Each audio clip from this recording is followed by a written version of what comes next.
Olá, vamos dar uma olhada na experiência de Ørsted, quando tentava provar que eletricidade, corrente elétrica e magnetismo não tem nada a ver uma coisa com a outra. Ele acabou provando exatamente o contrário. Aqui a gente vê uma representação do que foi feito, da experiência que Ørsted fez.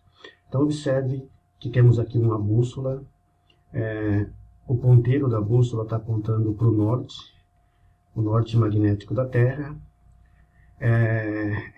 e o circuito está desligado. Aqui temos uma bateria que vai circular uma corrente. Vamos ligar e vamos ver o que acontece.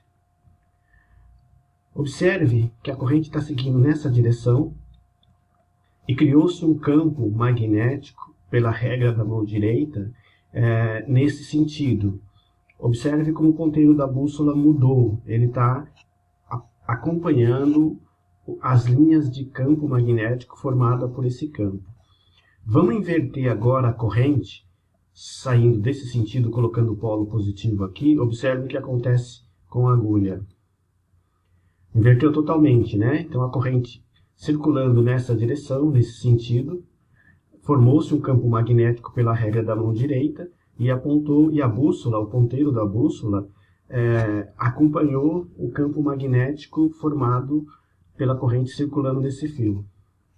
A regra da mão direita, só para reforçar, diz que se o polegar está apontando no sentido da corrente, os demais dedos em volta do condutor mostram o sentido do campo da corrente. Tem aqui uma outra maneira de enxergar isso. Observe que a corrente no sentido convencional indo do positivo para o negativo, nessa direção, embora sabemos que os elétrons, na verdade, eles fluem do lado contrário, mas esse é o sentido convencional da corrente, do positivo para o negativo. Então, a regra da mão direita, o polegar apontando no sentido da corrente, os demais dedos da mão apontam no sentido do campo.